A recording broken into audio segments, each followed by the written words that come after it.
warahmatullahi wabarakatuh. Waalaikumsalam warahmatullahi wabarakatuh. Yang terhormat Bapak Muhammad Rifai selaku Kepala Sekolah Mahasiswanya, yang saya hormati juga para rekan guru, rekan semuanya, Majelis Sendiri, Leslie Apri, Wakil Udara Desain Yakumuli, Amal Wakil. Pada pagi hari ini, alhamdulillah kita dalam keadaan sehat, sehingga kita bisa bertemu, berkumpul dalam acara diseminasi menyebarkan pemahaman dan pengalaman penerapan budaya positif. Sebelumnya saya ucapkan banyak terima kasih kepada rekan guru yang telah meluangkan waktunya, yang telah bersedia hadir demi tersukseskannya acara destinasi ini. Jadi yang akan saya sampaikan di destinasi ini adalah materi budaya positif. Jadi sebelumnya di sini saya mohon maaf, bukan maksud untuk menggurui atau bukan maksud untuk menjadi yang lebih tahu, tapi di sini saya ingin berbagi pengalaman atau sharing dari apa yang saya dapatkan di pendidikan program guru penggerak, kemudian saya sharing ke rekan-rekan guru supaya apa? Supaya nanti sekolah kita atau anak-anak didik kita menjadi anak-anak yang unggul. Jadi seperti itu. Di modul 1.4 itu di program pendidikan guru penggerak itu ada materi budaya positif. Kalau mendengar kata budaya positif, kira-kira apa yang terlintas di benak Bapak Ibu? Ada dua kata, budaya dan positif. Apa kira-kira Bapak Ibu? Apa budaya? Menurut budaya, kalau ada kata istilah budaya positif, apa yang terlintas di benak kita?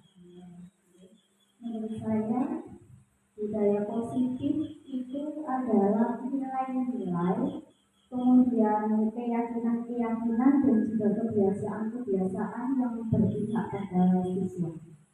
Jadi budaya positif yang ada di sekolah itu tujuannya adalah untuk membentuk karakter yang positif pada peserta didik. Bagus sekali ya. Jadi yang namanya budaya itu pasti suatu kebiasaan. Ya, suatu kebiasaan itu pasti terjadi secara berulang-ulang. Jadi sesuatu yang terjadi berulang-ulang, yang sifatnya positif, yang sifatnya baik, kemudian terjadi berulang-ulang dan dalam jangka waktu yang lama, itu yang dimaksud dengan budaya. Jadi budaya positif itu adalah kebiasaan baik siswa kita di sekolah maupun di lingkungan luar sekolah, dengan masyarakat, dengan keluarga, yang terjadi secara terus-menerus, yang terbiasa, yang budaya. Kemudian sebelumnya saya ucapkan dulu selamat datang para guru hebat. Kita semua ini adalah para guru hebat. Jadi mari kita belajar bersama, berkolaborasi dan saling mendukung. Demi apa? Demi mewujudkan disiplin positif di sekolah kita tercinta. Nah, yang saya sampaikan nanti ada 7 poin. Jadi dalam budaya positif itu ada 7 poin penting. Yang pertama adalah perubahan paradigma belajar, kemudian kedua disiplin positif, kebutuhan dasar manusia, motivasi perilaku manusia, posisi kontrol restitusi, keyakinan kelas, dan poin terakhir adalah segitiga restitusi. Itu semua nanti akan kita pelajari bersama-sama, kita sharing Bapak Ibu, ya. Poin pertama adalah pembelajaran dengan paradigma baru. Pembelajaran dengan paradigma baru merupakan pembelajaran yang dirancang berdasarkan prinsip pembelajaran berdiferensiasi sehingga para peserta didik belajar sesuai kebutuhannya berdasarkan tahap perkembangan sesuai teori psikologi modern untuk mewujudkan profil pelajar Pancasila. Pembelajaran dengan paradigma baru. Bapak Ibu pasti sudah tidak asing dengan kata-kata teacher center dan student center. Oke. Jadi ada dua istilah, teacher center dan student center. Menurut Bapak Ibu, apa yang Bapak Ibu ketahui tentang dua istilah itu? Teacher center dan student center. Kalau teacher center itu pembelajaran yang hanya berpusat pada gurunya saja, jadi hanya satu arah saja. Kemudian kalau student center itu berpusat pada siswa, jadi ada timbal balik antara guru dan siswa. Ya. Bagus sekali, tepuk tangan gurunya.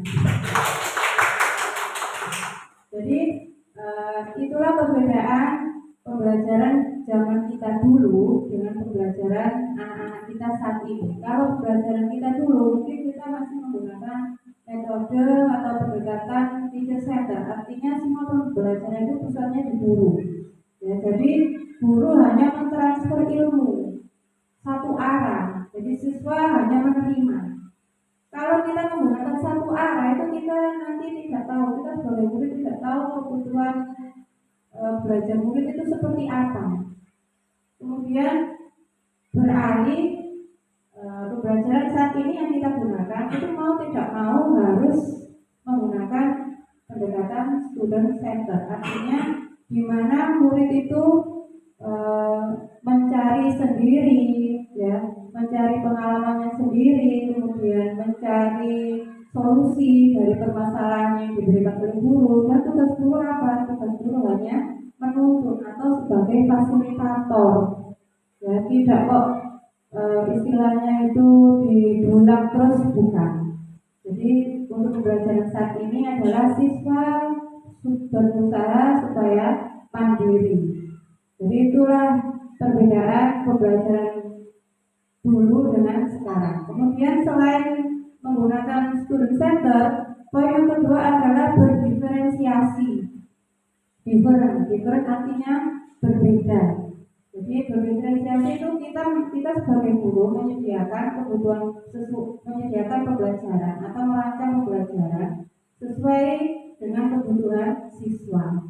Jadi ada di dalam pembelajaran diferensiasi itu ada diferen dalam hal konten, diferen dalam hal proses dan produk.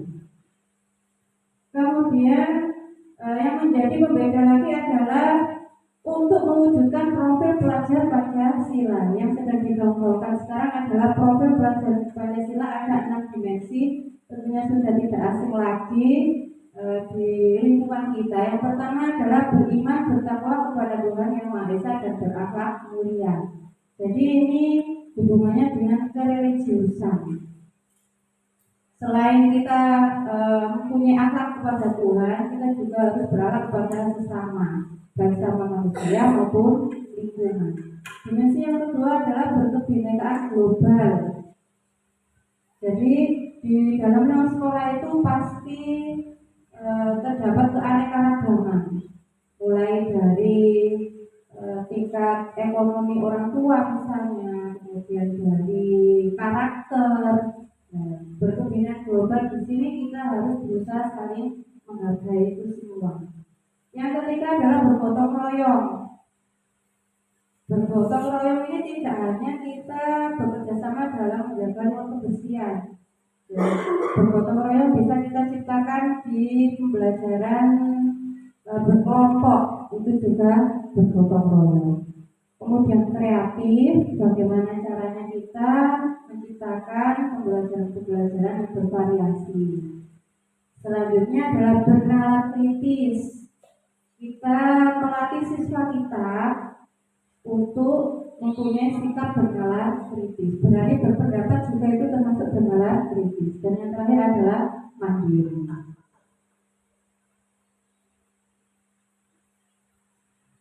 Selanjutnya ada beberapa miskonsepsi tentang teori kontrol. Ada 4. Yang pertama adalah ilusi guru mengontrol murid. Jadi ilusi guru mengontrol murid itu adalah ketika guru itu tidak bisa mengontrol murid. Artinya guru tidak bisa mengatur murid. Kalau guru bisa mengatur murid, itu berarti murid sudah membuka dirinya. Maksudnya semua kontrol itu ada pada diri murid. Jadi misalnya kita tidak bisa memaksa siswa untuk membuang sampah itu pada tempatnya, kecuali jika siswa itu sendiri mau membuka hatinya untuk melakukan itu. Ilusi. Ya, seolah-olah kita bisa, tapi kita sebenarnya itu tidak bisa. Kemudian ilusi bahwa kritik dan membuat rasa bersalah mampu menguatkan karakter.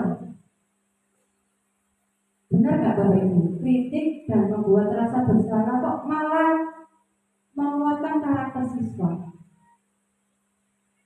Ya. Jadi itu hanya ilusi, miskonsepsi.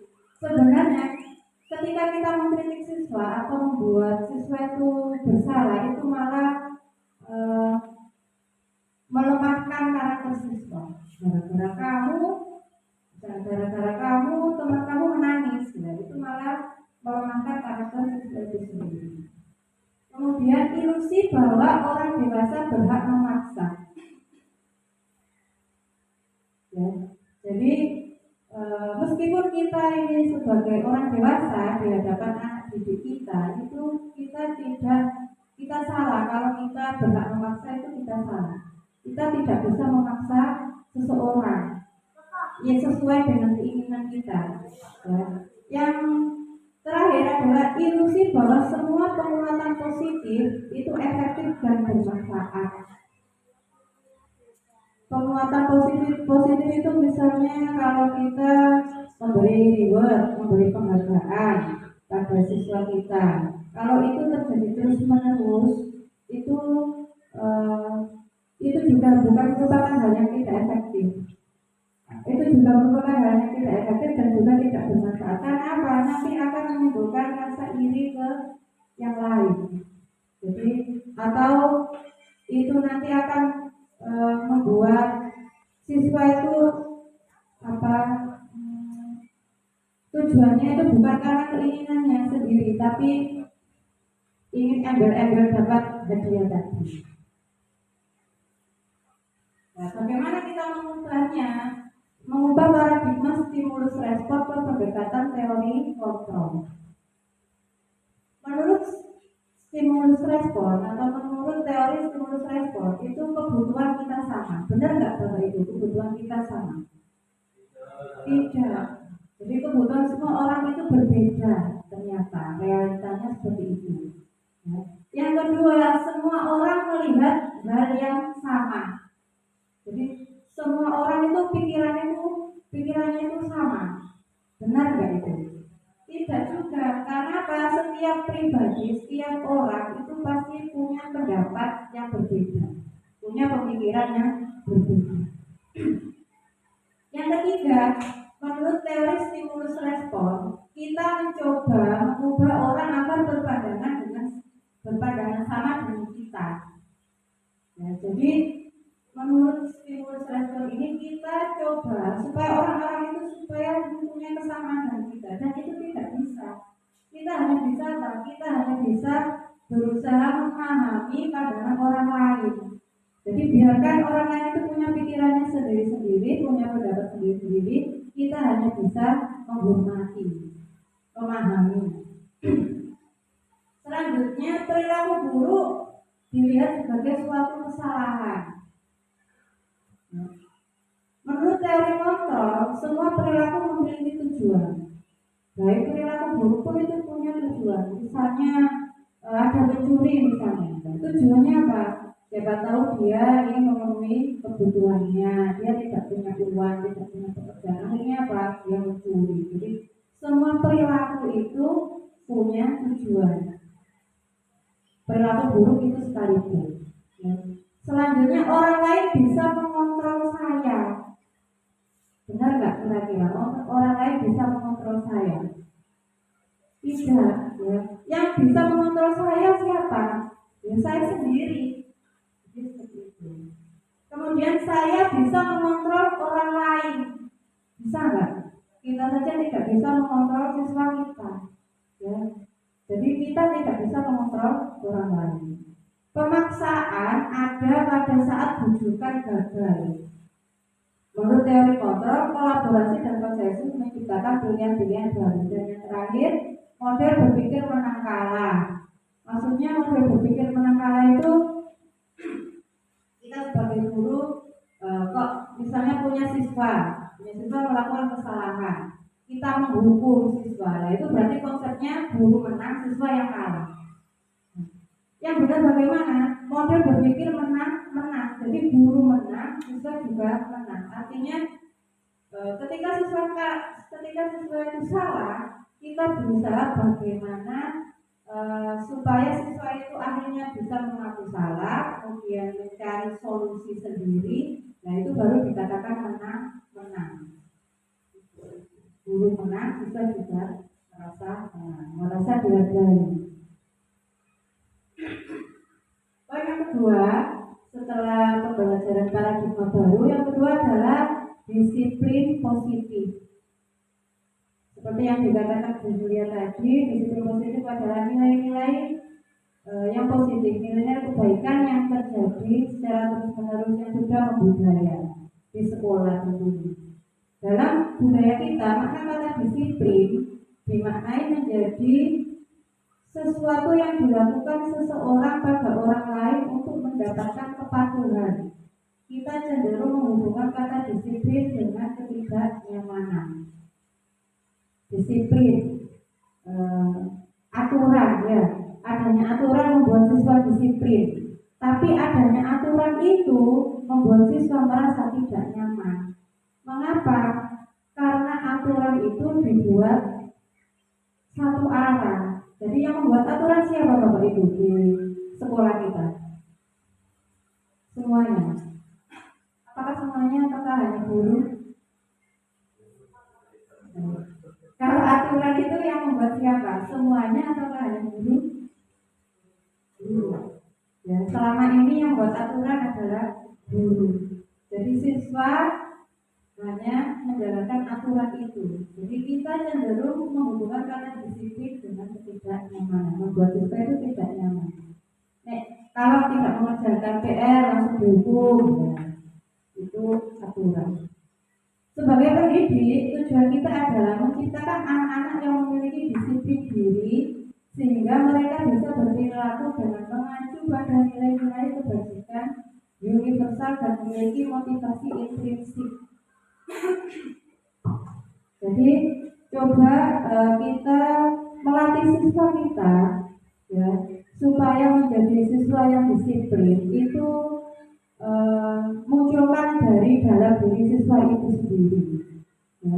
Disiplin positif merupakan salah satu cara penerapan disiplin yang bertujuan untuk menumbuhkan kesadaran serta memberdayakan anak untuk melakukan sesuatu tanpa sokokan, ancaman maupun hukuman. Jadi ketika kita membuat anak-anak kita supaya menjadi siswa yang disiplin, itu coba bagaimana caranya kita berusaha untuk membuat siswa kita itu menjadi siswa yang disiplin benar-benar atas kesadarannya sendiri, tanpa adanya takut hukuman, tanpa adanya diberi sokongan atau tanpa adanya diancam. Kira-kira bisa nggak Bapak Ibu kita lakukan itu?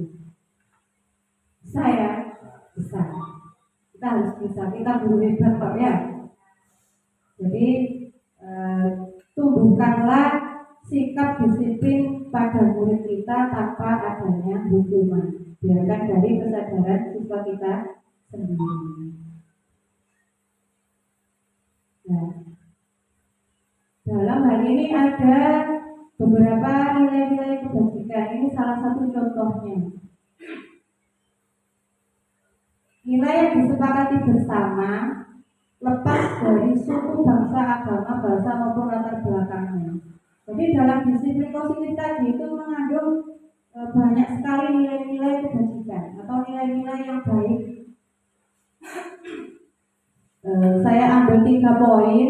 Jadi poin yang pertama dari profil pelajar Pancasila 6 dimensi tadi. Yang kedua adalah dari IBO Primary Youth Program. Jadi bagaimana caranya kita berusaha menumbuhkan sikap-sikap baik, nilai-nilai kebajikan ini pada diri kita, ya, pada siswa kita. Yang pertama toleransi, ya. Kemudian saling menghormati, mandiri, saling menghargai, berempati, ya. Ini sangat penting Bapak Ibu, berempati. Kemudian kreatif, bekerja sama, percaya diri dan komitmen. Ya. Kemudian kalau menurut keterampilan hidup atau teori life skill, yang pertama adalah dapat dipercaya. Kita harus menjadi orang yang dapat dipercaya, ya, karena mendapat kepercayaan orang lain itu sangat susah. Kemudian lurus hati, pendengar yang aktif, tidak hanya mendengarkan, kita juga harus memberi masukan juga, tidak merendahkan orang lain, jangan sampai kita merasa lebih baik dari orang lain, ya, dan memberikan yang terbaik yang kita mampu. Jadi itu beberapa contoh, beberapa saja contoh nilai-nilai kebajikan. Selanjutnya, apakah ada hubungan disiplin positif dengan pelaksanaan pembelajaran yang berpihak pada murid? Ada hubungannya enggak? Bagaimana Pak Ci? Atau Bu Nina atau yang lain? Apakah ada hubungan dari disiplin positif dengan pembelajaran yang berpihak pada murid?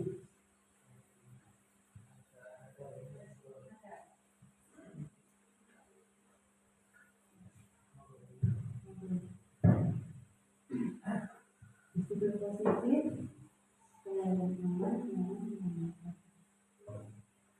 ya, kalau menurut saya antara disiplin positif dan pembelajaran yang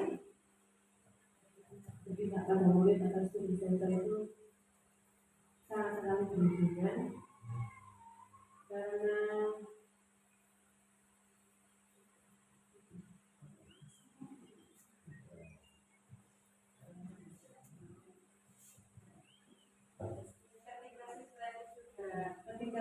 karena ketika murid kita sudah terbiasa dengan disiplin positif, maka apa yang terjadi? Kalau siswa kita sudah terbiasa dengan positif, maka yang terjadi siswa kita menjadi nyaman. Kemudian pembelajaran juga jadi menyenangkan, sehingga murid atau siswa juga bisa menerima pembelajaran dengan baik. Ya, bagus sekali dapat dirinya. Tangan kita berhasil dirinya. Jadi memang ada keterkaitan, memang ada hubungan antara sikap disiplin positif dengan pembelajaran yang berpihak pada murid. Ketika siswa kita sudah terbiasa dengan disiplin positif itu, maka nanti akan terciptalah sekolah yang aman, nyaman, dan menyenangkan. Pembelajaran juga menjadi aktif. Kemudian poin selanjutnya adalah kebutuhan dasar manusia. Kebutuhan dasar, kebutuhan adalah keperluan kita sebagai manusia, ya, yang paling utama, dasar. Apa menurut Bapak Ibu? Kebutuhan apa yang paling utama yang dibutuhkan oleh manusia? Belajar. Apalagi? Makan. Terus selain itu butuh apa? Manusia butuh apa? Tempat tinggal. Apalagi? Healing atau kesenangan, bersenang-senang. Iya, nggak apa-apa Bu. Bagus itu ya, poin utama itu ya. Kalau kita stres, ya semuanya, semua pekerjaan atau aktivitas tidak bisa berjalan dengan maksimal. Jadi kebutuhan dasar manusia adalah segala sesuatu yang kita lakukan untuk mendapatkan apa yang kita inginkan.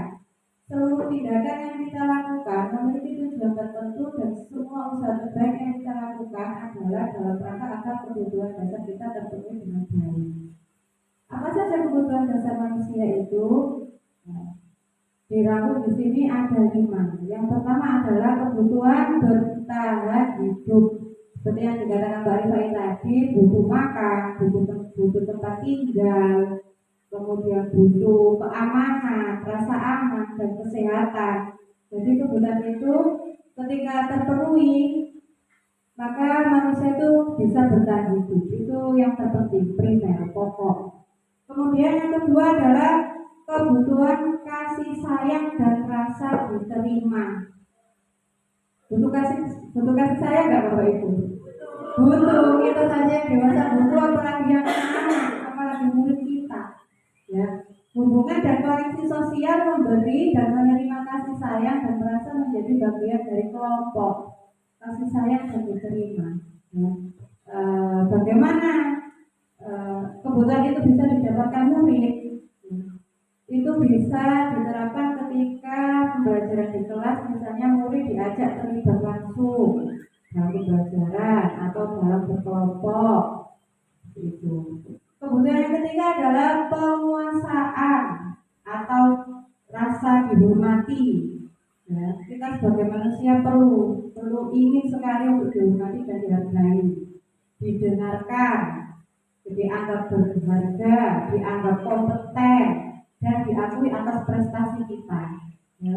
Orang mana yang tidak mau atau yang tidak butuh atas pengakuan itu? Tidak ada. Ya. Kemudian kebutuhan kebebasan, bebas, mandiri, memiliki pilihan, mencoba hal baru dan mampu mengendalikan arah hidup. Kebebasan ini misalnya siswa, kalau kita lakukan di kelas itu siswa bebas untuk bebas untuk menentukan, oh aku ini pembelajarannya nanti berkelompok Bu, aku ini nanti pembelajarannya permainan. Nah, itu bebas, murid bebas. Dan tugas kita sebagai guru bagaimana memenuhi kebutuhan siswa itu. Tidak boleh mengekang. Kemudian kebutuhan dasar selanjutnya adalah kesenangan, bermain, humor, dan tertawa. Jadi dalam kegiatan pembelajaran siswa juga butuh kesenangan. Bagaimana kita menciptakan pembelajaran supaya siswa merasa senang? Kita diberi permainan atau diberi lelucon-lelucon atau humor-humor di dalamnya supaya tidak monoton. Jadi ada bertahan hidup, kasih sayang dan rasa diterima, penguasaan, kebebasan dan kesenangan. Kebutuhan dasar. Dan selanjutnya motivasi perilaku manusia. Ada 3 teori motivasi perilaku manusia. Yang pertama adalah untuk menghindari ketidaknyamanan atau hukuman. Jadi motivasi itu berasal dari 2. Yang pertama adalah dari dalam diri atau internal. Internal itu kesadaran diri kita untuk melakukan hal yang lebih baik. Kemudian motivasi yang kedua adalah berasal dari luar atau eksternal. Kalau yang pertama ini menurut Bapak Ibu yang eksternal atau yang internal? Untuk menghindari ketidaknyamanan atau untuk menghindari hukuman. Anak berperilaku untuk menghindari hukuman. Kira-kira internal atau eksternal? Eksternal. Ya. Jadi kalau ini berarti murid itu belum melakukan usaha, melakukan sesuatu itu belum berdasarkan kesadaran dirinya sendiri. Yang kedua, manusia atau anak berperilaku untuk mendapatkan imbalan atau penghargaan dari orang lain. Internal atau eksternal? Mendapat imbalan. Eksternal atau penghargaan. Ya ini masih eksternal. Kemudian murid atau manusia berperilaku untuk menjadi orang yang mereka inginkan, untuk menghargai diri sendiri dengan nilai-nilai yang mereka percaya. Eksternal atau internal ini? Internal. Ya, jadi dari 3 motivasi ini yang paling baik yang mana? Yang ideal yang mana? Yang 1, 2 atau yang terakhir? Yang terakhir. Ya. Jadi ketika manusia atau kita itu berperilaku kok sudah ingin berdasarkan dari nilai-nilai yang kita yakini, itu berarti sudah menunjukkan perilaku yang baik, motivasi yang baik yang berasal dari internal, dari diri sendiri. Idealnya seperti itu.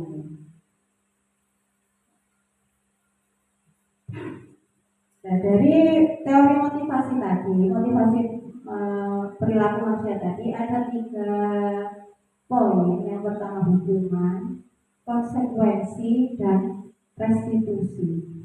Apa sih kira-kira 3 itu perbedaannya apa? Beda atau sama menurut Bapak Ibu? Hukuman, konsekuensi, dan restitusi. Bagaimana? Atau saya tanya Kak Ejeri saja, karena saya yakin pasti pengalamannya sudah banyak sekali tentang teori-teori ini. Hukuman, konsekuensi, dan restitusi. Hukuman, terus ada konsekuensi. Oh, kalau kamu nanti nggak mengerjakan PR, konsekuensinya seperti ini. Kalau kamu tidak, kalau seperti pengalamannya Bu Ina juga jadi ini. Kalau sudah melanggar 3 kali, konsekuensinya orang tua harus dipanggil. Apa? Menurut Pak Risai atau Bapak Ibu guru yang lain, bedanya hukuman, konsekuensi, dan restitusi.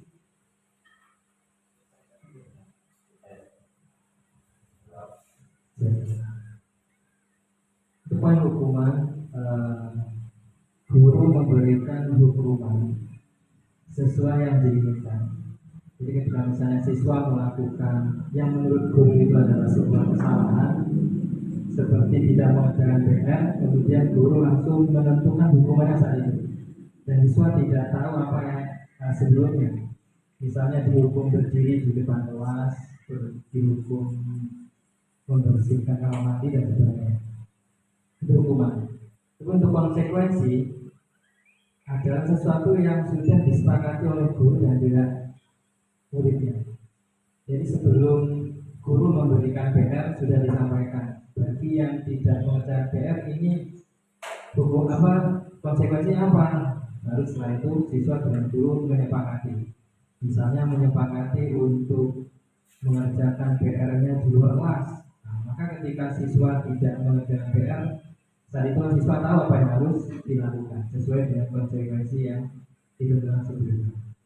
Sedangkan untuk restitusi ini adalah guru bertindak atau menindaklanjuti apa yang dilakukan oleh siswa itu menurutnya adalah sebuah kesalahan. Guru akan mengarahkan siswa bagaimana kesalahan itu bisa terjadi, bagaimana dia bisa melakukan hal itu, apa alasannya, apa sebabnya, kemudian di situ juga guru mengarahkan bagaimana solusinya.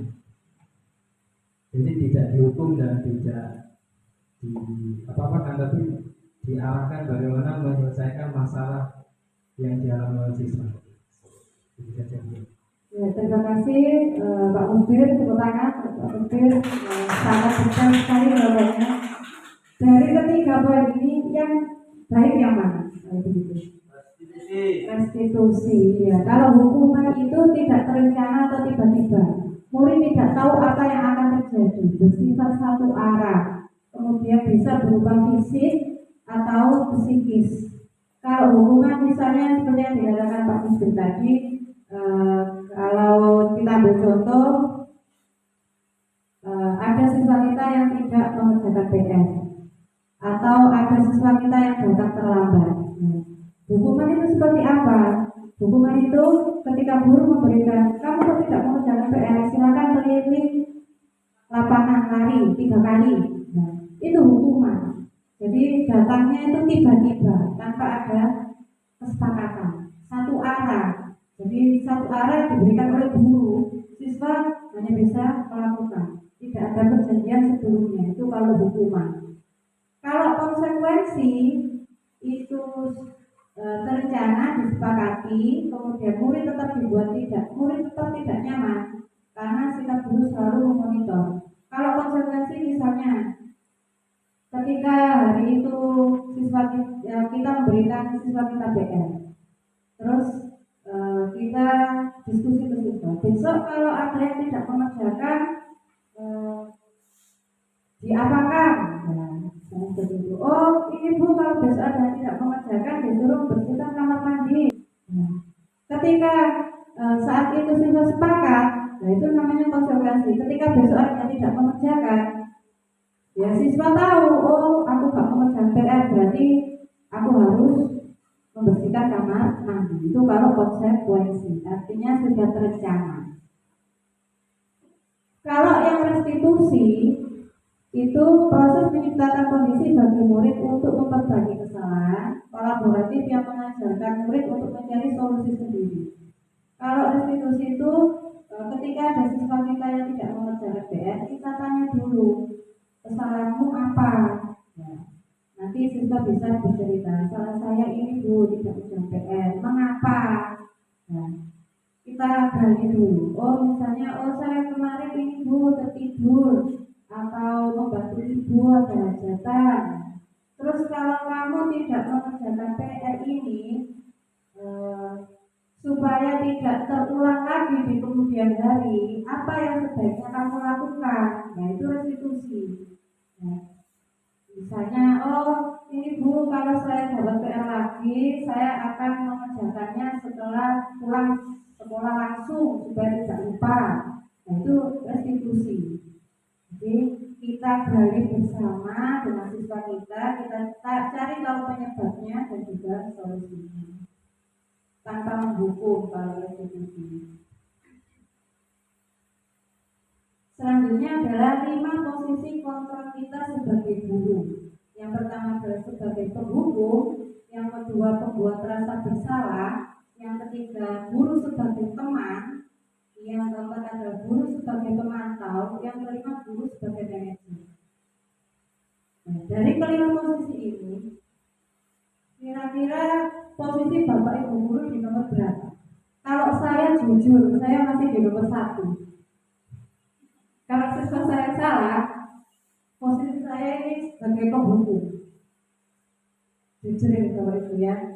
Kemudian terkadang juga saya di posisi 2 juga sama, membuat rasa bersalah. Ya, saya belum sampai pada nomor 5 ini, padahal ini yang ideal sebagai manajer. Kalau Bu Rina di nomor berapa Bu? Nomor 1.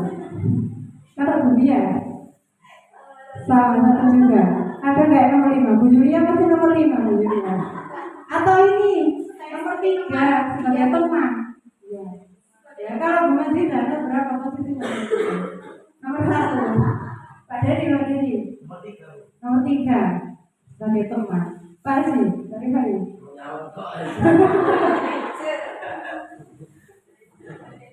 Sebagai manajer dari Pak Haji. Ya. Kalau saya jujur masih di posisi penghukum. Kalau Pak Musbir campuran. Berarti sudah ini juga. Apa perbedaannya adalah seperti ini. Contoh penerapan 5 posisi kontrol guru. Seperti misalnya kita ambil contoh kasusnya adalah siswa tidak memakai atribut lengkap saat upacara bendera. Nah, kalau saya pasti langsung saya hukum. Kalau saya, ya.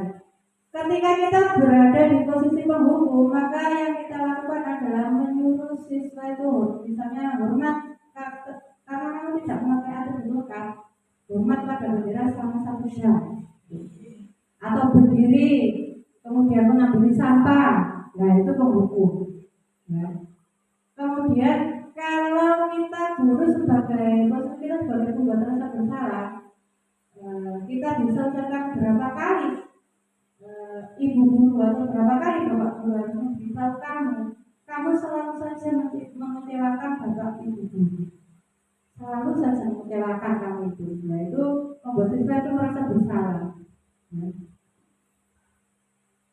Kemudian kalau kita sebagai teman, ayo dong ikuti arah sekolah, tolong bantu ibu bapak ya. Pasti ini sering sekali dalam ujian. Sekali ini ya sudah tidak apa-apa, lain kali jangan sampai berbuat seperti ini lagi ya. Nah itu posisi kita sebagai teman, menganggap murid kita sebagai teman. Kalau posisi kita sebagai pemantau seperti ini, kamu sudah melanggar peraturan sekolah, kamu tahu konsekuensinya. Setelah upacara kamu beri atribut ya ke koperasi dan jangan diulangi lagi. Di posisi pemantau ini kita terus memonitor siswa. Itu mau tuku seragam teman atau enggak koperasi itu diikuti. Nanti ditanya lagi sudah beri atribut atau belum? Nah, itu posisi kita sebagai pemantau. Nah, ini yang ideal. Kalau posisi kita sebagai manajer, pertama ditanya dulu, apa kesalahanmu nak? Gitu. Saya tidak memakai atribut lengkap Pak, Bu. Kemudian, apakah yang kamu lakukan itu salah? Apakah yang kamu lakukan itu melanggar atau bukan? Terus kira-kira bagaimana kamu memperbaiki kesalahanmu? Nah, itu manajer, tidak ada hukuman, tapi mencari solusi bersama-sama. Menurut Bapak Ibu, murid nyaman di posisi yang mana? Yang manajer. Ya. Tapi posisi manajer ini membutuhkan waktu yang lama. Ya, sisi negatifnya seperti itu. Kalau hukuman ya sudah, saat itu juga selesai. Gitu. Setelah hukuman 1 jam bendera sudah selesai. Kalau manajer ini lama, tapi memang ideal. Ya. Kalau ada kalimat, saya kecewa sekali dengan kamu. Posisi kontrol apa itu? Ada apa saja tadi? Yang pertama adalah penghukum, yang kedua membuat rasa bersalah, yang ketiga adalah teman, pemantau, dan manajer. Kalau saya kecewa sekali dengan kamu, membuat rasa bersalah, ya, membuat rasa bersalah. Kalau ini, kamu tidak pernah benar melakukannya. Salah terus, kamu tidak pernah benar. Apa? Ya. Penghukum atau membuat rasa bersalah, atau teman, atau apa? Tetap dua atau satu. Kalau kamu tidak pernah benar melakukannya, ini adalah penghukum Bapak Ibu. Ya, jadi tadi kan hukuman ada dua, ada hukuman apa tadi fisik dan ada hukuman psikis. Ya. Kalau kita ngomong seperti ini, pasti membuat hati murid kita itu sakit. Aduh, aku bilang guru ya, aku tak pernah benar. Nanti akan membekasannya nanti. Aku salah terus di mata guru. Ya, membekas. Kemudian ketiga, apa rencanamu untuk menyelesaikan masalah ini? Jadi siapa itu? Siapa Pak Kiai? Kelima, sebagai manajer. Ya. Apa rencanamu untuk menyelesaikan masalah ini? Manajer. Selanjutnya, ayolah lakukan demi ibu bapak ya. Oke, tenang.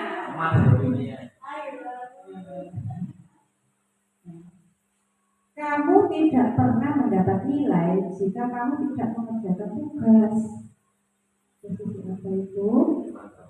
Pemantau, yang bagus pemantau. Jadi di posisi pemantau itu selalu kita tunjukkan konsekuensi. Ya, konsekuensi tidak mengerjakan tugas adalah tidak mendapatkan nilai. Kalau di posisi pemantau mesti konsekuensinya ini. Dan terus memantau, terus memantau.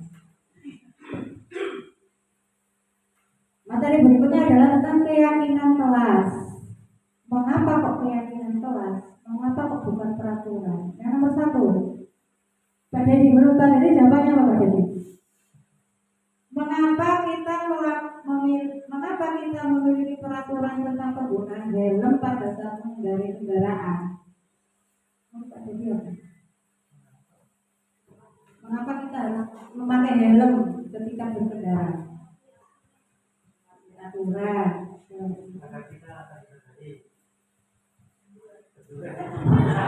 Agar selamat ketika terjatuh. Terus apa lagi? Maka kok kita punya aturan harus memakai helm.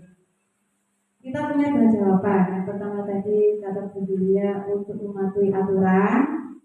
Yang kedua adalah supaya selamat. Menurut Bapak Ibu mana yang termasuk jawaban yang termasuk keyakinan yang mana? Selamat. Jadi kalau kita sudah memiliki jawaban aku harus pakai helm supaya aku nanti selamat, itu berarti sudah motivasi internal, sudah keyakinan, ya, yakin. Tapi kalau tadi misalnya mematuhi aturan supaya tidak ditilang polisi, ya itu motivasi eksternal. Artinya dia itu masih apa? Dari luar, jadi masih belum memiliki keyakinan hati. Yang kedua, mengapa kita memiliki peraturan tentang penggunaan masker dan mencuci tangan setiap saat? Mengapa kita harus pakai masker? Mengapa kita harus cuci tangan setiap saat? Kenapa begitu? Melindungi diri, kemudian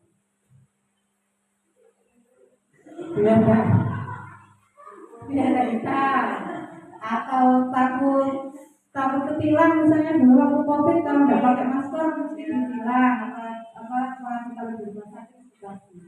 Nah, jadi kalau jawabannya misalnya kan harus supaya menjaga kesehatan, supaya tidak tercemar, itu berarti dari motivasi internal sudah termasuk keyakinan, ya, bukan lagi ke peraturan. Kemudian mengapa kok keyakinan kelas? Kok bukan peraturan kelas? Kalau keyakinan kelas berarti tentunya di kelas masing-masing. Keyakinan kelas dan peraturan kelas 1 dengan kelas yang lain itu berbeda. Karena apa? Keyakinan kelas berarti yang menciptakan adalah siswa yang ada di kelas itu. Ya, terjadi kesepakatan antara siswa dan guru di kelas itu. Ya. Kalau peraturan tadi sifatnya satu arah, guru yang menentukan, guru yang membuat daftar apa-apa saja yang harus dan tidak boleh dilakukan. Ya, jadi menurut Bapak Ibu baik yang mana? Yang ideal yang mana? Keyakinan atau peraturan? Keyakinan. Jadi keyakinan itu hasil kesepakatan bersama. Nanti kalau dilanggar juga siswa akan sadar sendiri. Aku sudah melanggar, berarti aku harus yang harus aku lakukan seperti ini. Kita keyakinan. Ya. Pembentukan keyakinan kelas. Dalam membuat keyakinan kelas itu pernyataannya harus universal, harus umum, global, dan bersifat abstrak.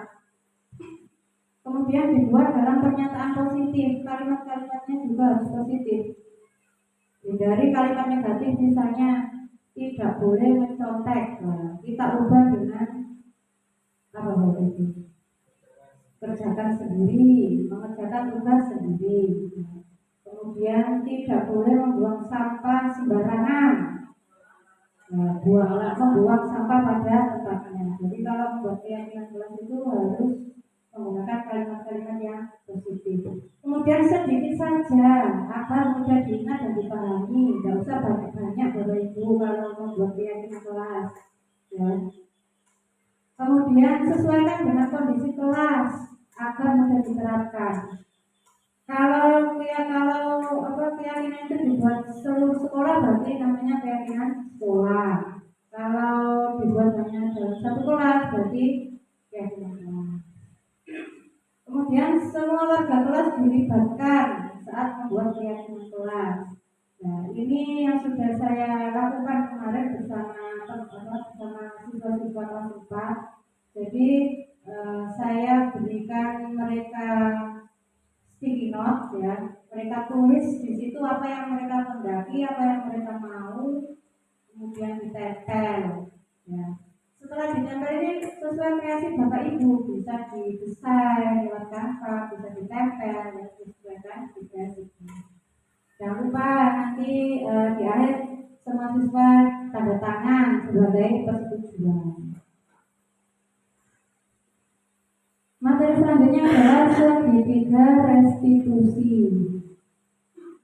Suatu proses dialog yang dijalankan guru atau orang tua agar dapat menghasilkan murid atau anak yang mandiri dan bertanggung jawab. Jadi proses dialog.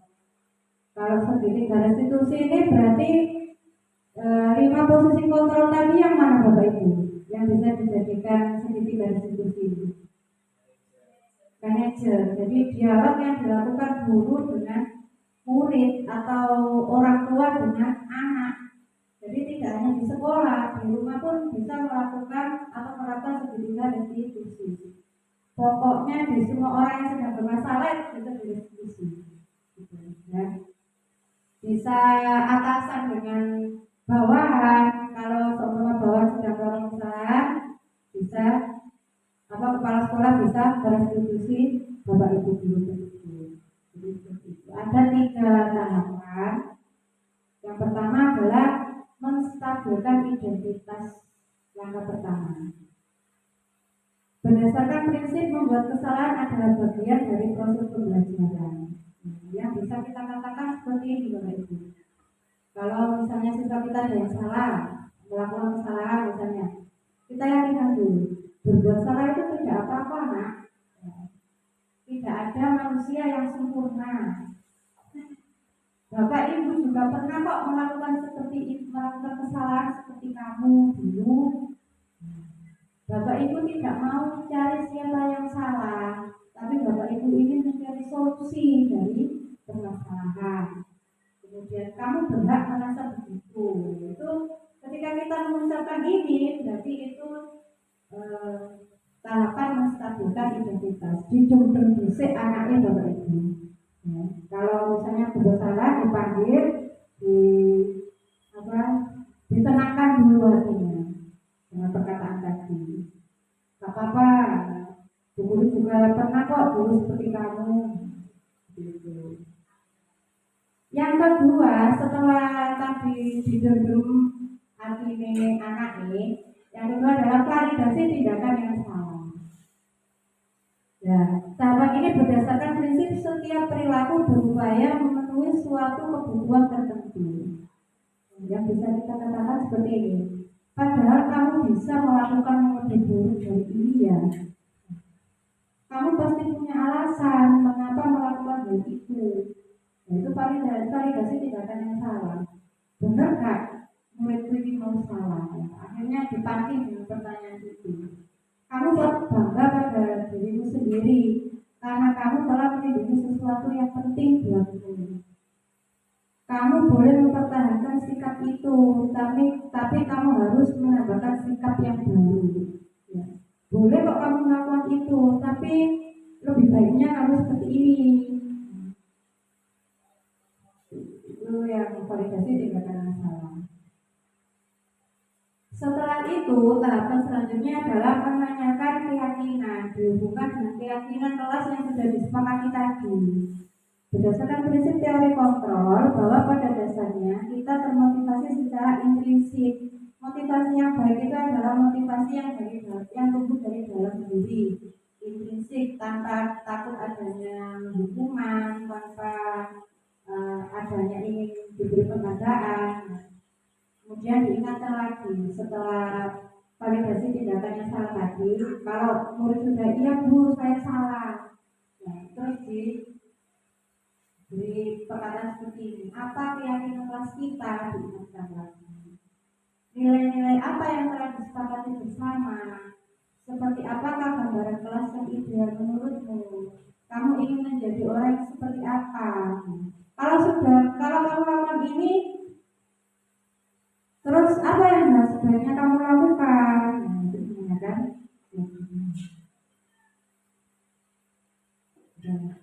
Ini ada contoh penerapan segitiga restitusi. Ini kemarin saya buat ya.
Sebenarnya ini ada video yang sudah saya lakukan dengan Naila, ya, proses identifikasi yang sudah saya lakukan.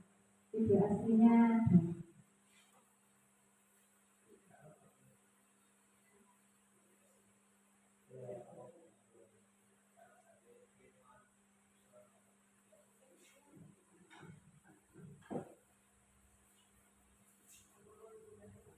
Ya,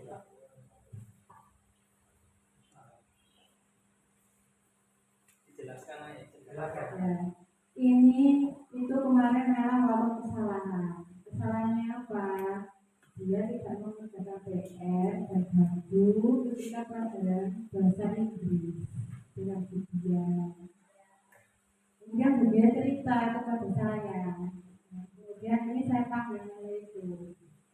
Terus saya tanya, Bu Dina dapat laporan dari Bu Dia, katanya kamu tidak mengerjakan PR ya dan bagi di kelas. Dia bilang, iya Bu, saya tidak mengerjakan PR, saya rame dengan teman-teman, saya menghadapi teman-teman. Gitu.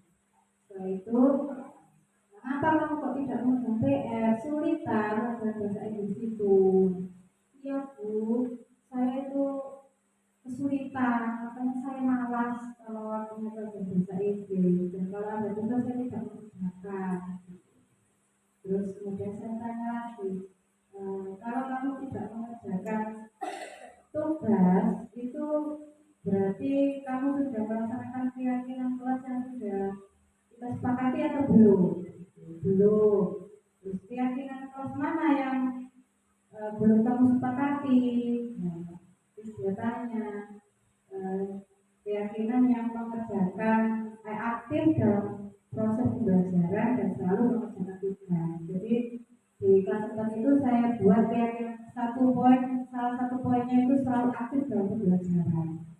Nah, kalau tidak begitu, kalau tidak saya begitu kan itu monoton Bapak Ibu. Jadi selain saya latih untuk aktif, saya latih untuk berani berpendapat, saya latih untuk percaya diri. Ya, saya siswa-siswa itu usul seperti itu di salah satu keyakinan kelasnya.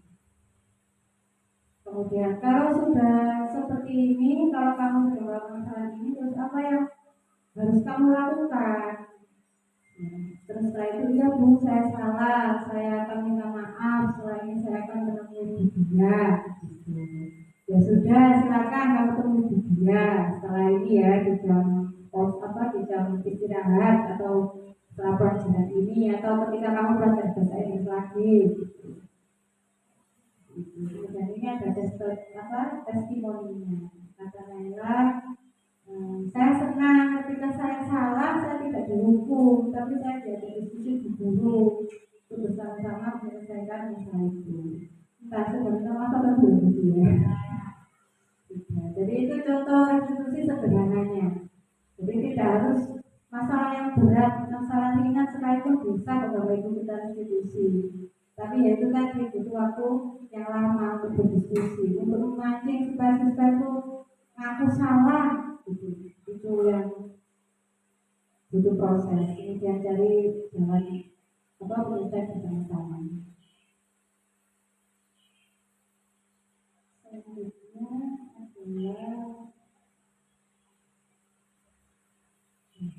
di slide terakhir, di slide penutup adalah dalam penerapan disiplin positif, hendaknya guru memiliki standar kepribadian, profesional dan sosial yang baik, di mana guru mampu merefleksi dirinya dalam posisi kontrol saat ini. Bagaimana perjalanan dirinya sebagai among atau penuntun atau manajer yang menuntun murid-muridnya menjadi insan yang mandiri, merdeka dan bertanggung jawab. Jadi tujuan disiplin positif adalah menuntun siswa kita supaya menjadi anak yang mandiri, yang merdeka dan tentunya bertanggung jawab. Jadi seperti itu yang bisa saya sampaikan, atau misalnya Bapak Ibu masih ada unek-unek bisa disampaikan. Atau sudah cukup? Sudah cukup ya Bapak Ibu. Jadi terima kasih Bapak Ibu sudah meluangkan waktu, sudah membantu ya, sudah berkolaborasi. Dan sekarang bagaimana kita berusaha untuk menciptakan sikap disiplin positif itu pada diri siswa kita. Jadi sekian yang bisa saya sampaikan. Kurang lebihnya mohon maaf. Semangat lagi.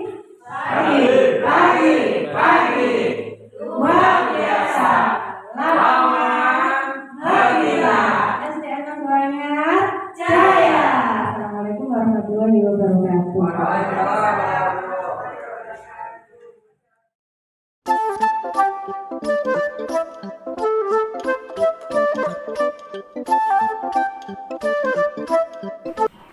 Assalamualaikum warahmatullahi wabarakatuh.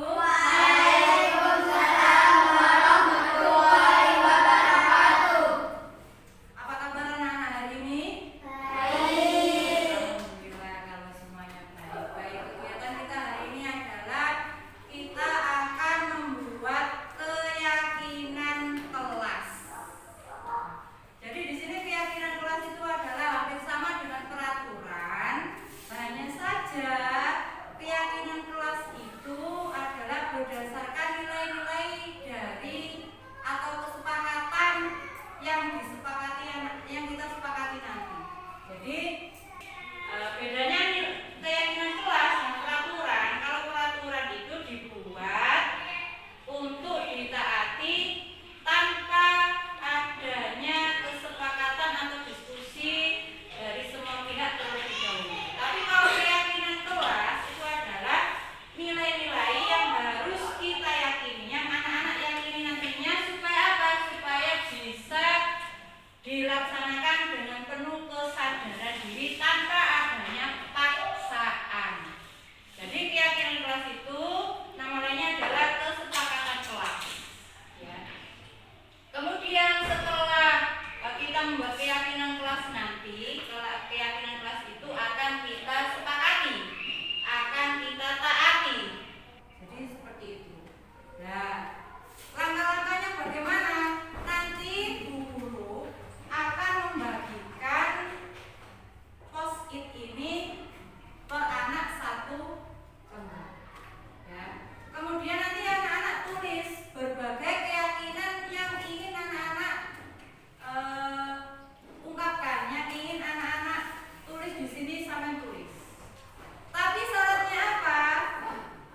Hindari kata-kata negatif. Contohnya apa? Misalnya jauhi kata tidak. Tidak boleh, misalnya tidak boleh menyontek, tidak boleh membuang sampah sembarangan.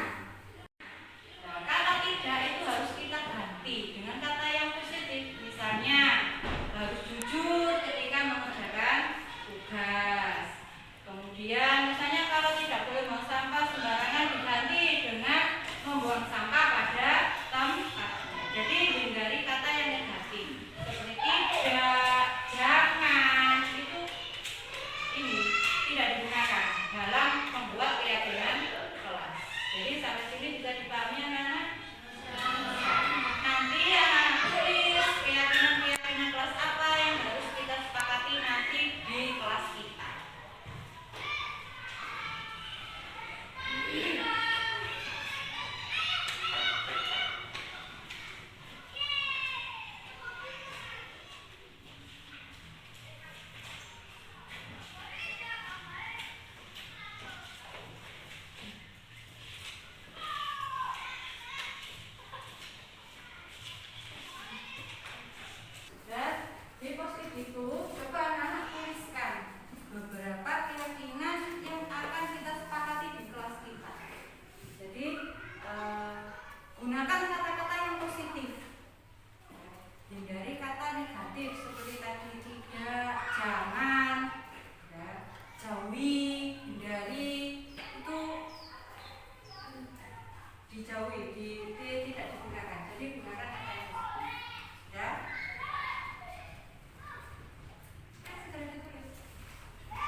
Perkenalkan, nama saya Rio.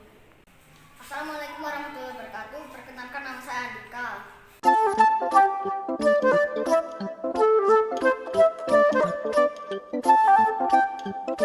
Senang sekali.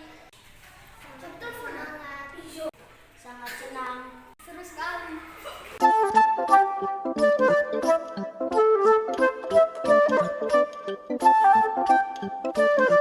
Sangat penting. Sangat penting. Penting sekali. Ya, sangat penting.